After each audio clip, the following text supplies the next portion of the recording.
समस्त ममता का समर्पित होना ये भगवत सन्मुखता है। सन्मुख होए जीव मोहि जबहि, जन्म कोटि अघ नासहु तमहि। करोड़ों जन्मों के पाप उसके नष्ट हो जाते हैं जब भगवान की शरण में जीव आ जाता है। भगवान की शरणागति कोई छोटी मोटी स्थिति है।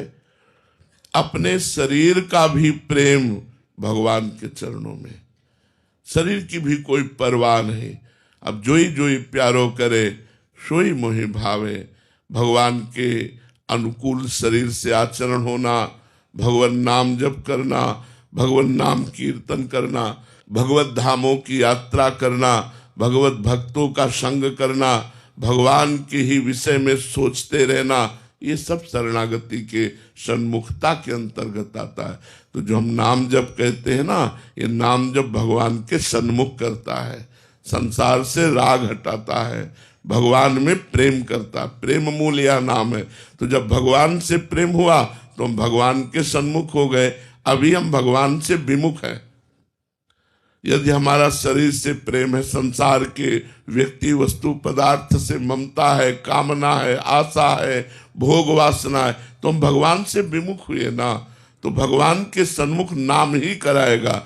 जितना नाम जप करोगे उतना निर्विकार होते जाओगे, उतना पवित्र होते जाओगे, उतने भगवान में प्रेम बढ़ता जाएगा। भागवत में एकादश स्कंद में लिखा हुआ है कि जैसे एक एक कवल भोजन पाने वाले की तुष्टि पुष्टि क्षुधा निवृत्ति होती है, ऐसे ही एक एक नाम जप करने वाले की संसार से वैराग्य, भगवान से प्रेम और अपने स्वरूप का ज्ञान ये होता है।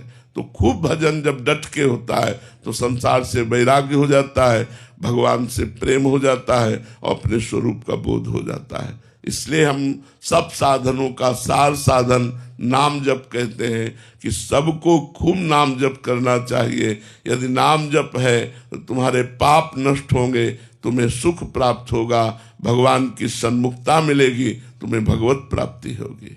राधा जी बेंगलोर से।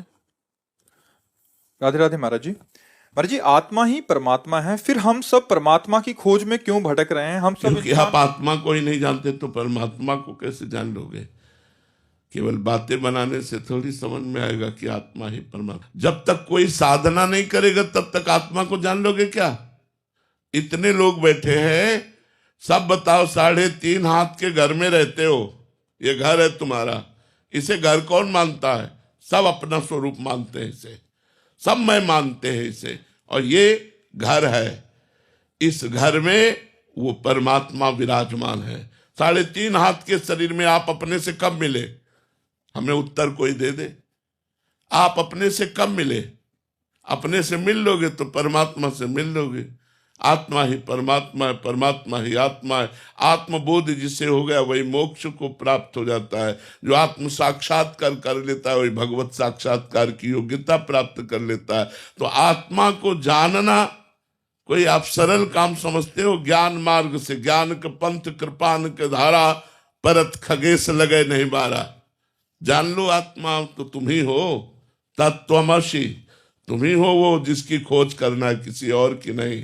तत्त्वम असि, तत्व माने वह, त्वम माने तुम ही हो, तुम ही हो। करो, अभ्यास करो, साधना करो, इतना भजन करो कि स्थूल शरीर छूट जाए राग, सूक्ष्म शरीर का राग छूट जाए, कारण शरीर का राग छूट जाए, फिर अपने आप में स्थित हो जाए। यही तो ब्रह्माकार वृत्ति है। ब्रह्मविद ब्रह्म ही भवति।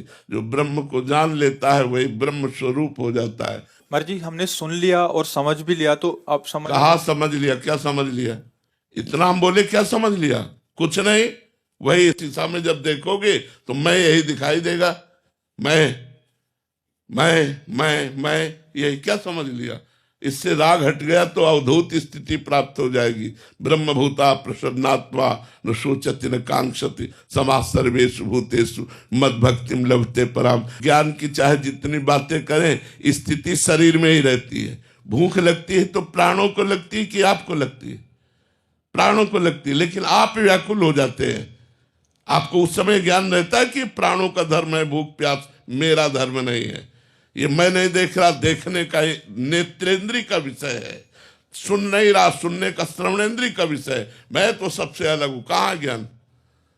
ये राधा राधा जपो, राधा राधा, इसी से मंगल हो जाए। कलयुग केवल नाम आधारा। हम ऐसे नहीं बोल रहे, बहुत सब शास्त्रों का स्वाध्याय करके संत चरण रज से आप प्रभावित होकर जो संतों से सुना वो बोल रहे, खूब नाम जप करो, इसी से मंगल हो जाएगा। काजल जी उत्तराखंड से, राधे राधे महाराज जी। महाराज जी, मौन रहकर साधना करने का क्या लाभ है? प्रभु कृपा कीजिए। बहुत कृपा होती है। जो मौन रहते हैं तो सबसे पहली बात तो ये होती है कि हमसे कड़वा वचन नहीं निकलता। दूसरी बात होती है हम किसी की निंदा नहीं करते। तीसरी बात, नाम जप में ज्यादा सहयोग मिलता है। जैसे हम आपसे बात कर रहे हैं तो अपने स्वभाववश हम नाम का धीमे धीमे से चिंतन भी कर रहे हैं, लेकिन स्पष्ट नाम जप नहीं हो रहा। इस समय स्पष्ट नाम जप नहीं हो रहा। हम स्वभाववश बार बार बीच में राधा राधा लाते हैं, बार बार लाते हैं, पर वो आनंद जो तैल धारावत होना चाहिए वो नहीं हो रहा, क्योंकि हम बातचीत कर रहे हैं।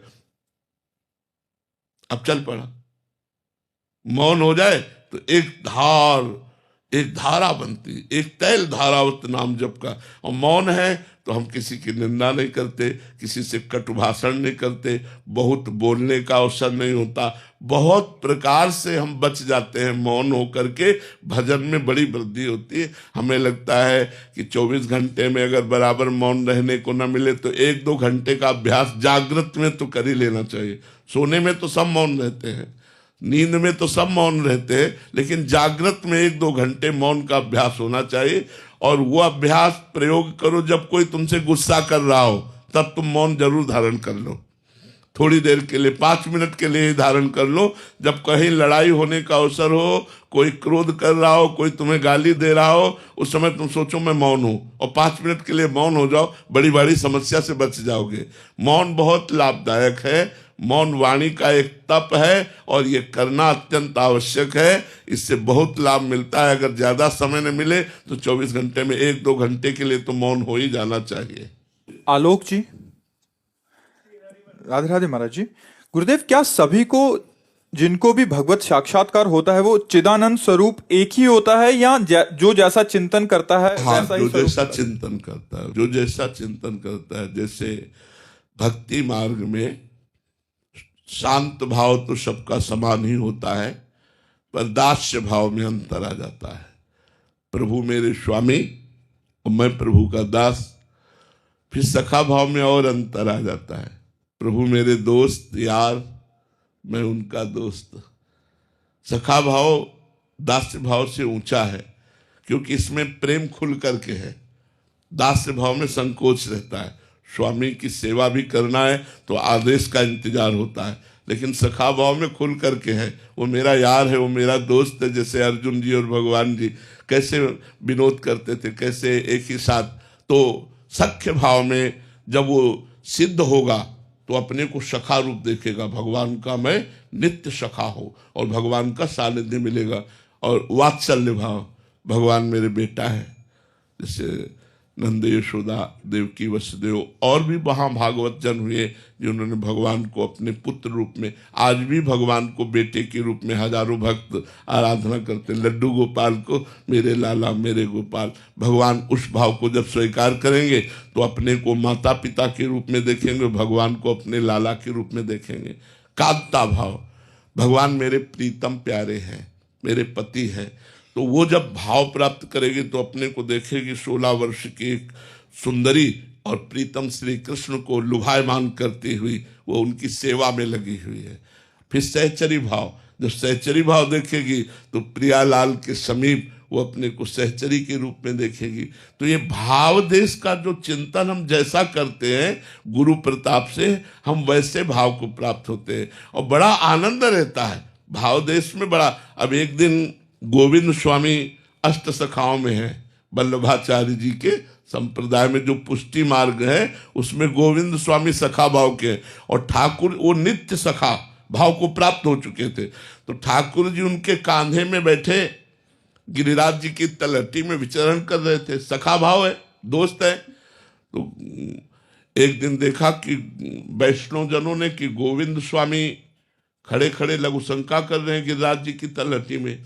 तो जाके शिकायत की आचार्य चरण से, विठलनाथ गोस्वामी जी से शिकायत की कि जय जय, इतने वयोवृद्ध वैष्णव होकर अगर ऐसा अपवित्र आचरण करेंगे तो क्या लोगों पर प्रभाव पड़ेगा। वो गिरिराज जी की तलहटी में खड़े होकर लघुशंका कर रहे थे। गिरिराज जी की तलहटी में लघुशंका थोड़ी की जाती है, और खड़े होकर थोड़ी लघुशंका कर, ये तो वैष्णव धर्म के विरुद्ध है।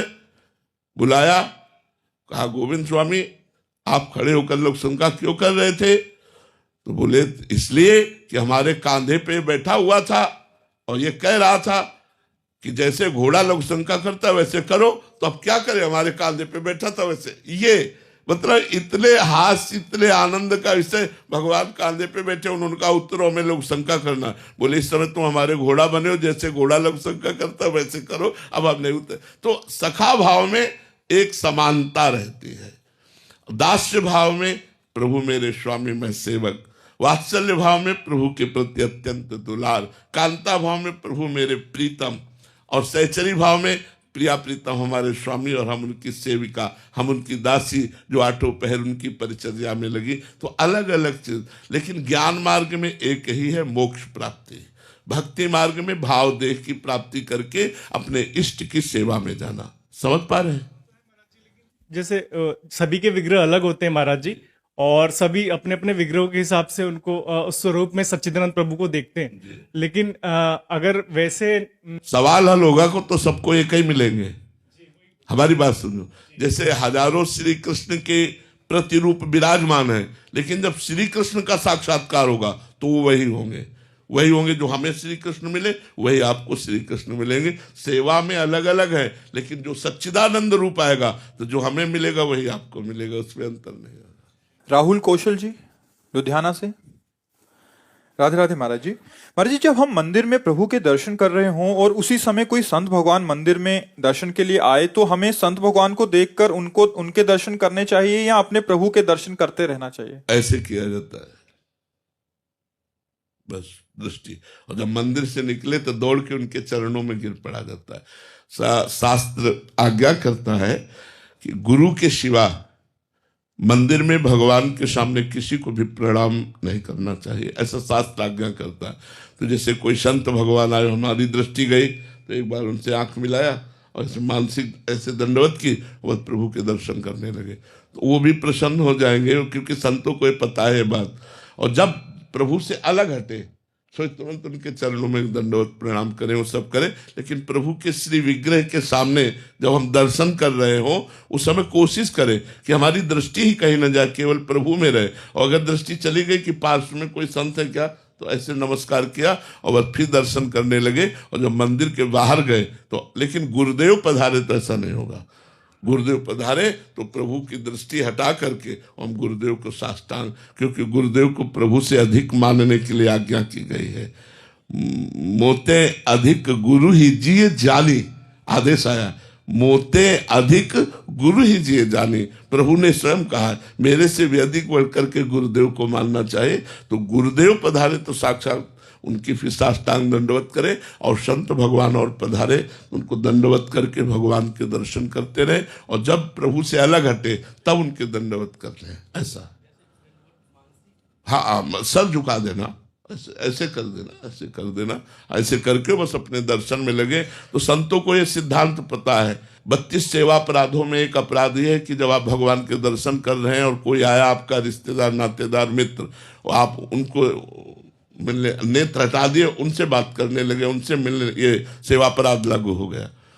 तो हम केवल उस समय केवल प्रभु के दर्शन करें। अगर कोई संत महात्मा थे तो नेत्रों से मानसिक नमस्कार करके उनके दंडवत करते थे और फिर दर्शन में लगे रहते। सुभाष चंद्र जी। राधे राधे महाराज जी। गुरुदेव भगवान, 2 वर्ष पहले आपकी वाणी यूट्यूब के माध्यम से सुना। आपकी वाणी के प्रभाव से बहुत जीवन में परिवर्तन आया और परम पूज्य श्री उड़िया बाबा के उपदेश का स्वाध्याय करने का भी सौभाग्य प्राप्त हुआ। महाराज जी, उसमें एक प्रश्न आता है कि जिसमें इनको संशय है कि चित्त की चंचलता कैसे दूर करें। बाबा से किसी ने पूछा तो बाबा ने उत्तर दिया, वो तो ठीक किया जा सकता है जो तुम्हारे हाथ में है। तुम्हारे हाथ में तो शरीर भी नहीं, फिर चित्त तो और भी दूर है। यदि हम चाहें कि शरीर को अनुकूल कर लें तो नहीं कर सकते। इस प्रकार चित्त को अनुकूल करने का कितना भी उपाय किया जाए वो अनुकूल नहीं हो सकता। बड़े बड़े योगी हजारों वर्षों इस ठीक करने में लगे रहते हैं। देखो, संतों की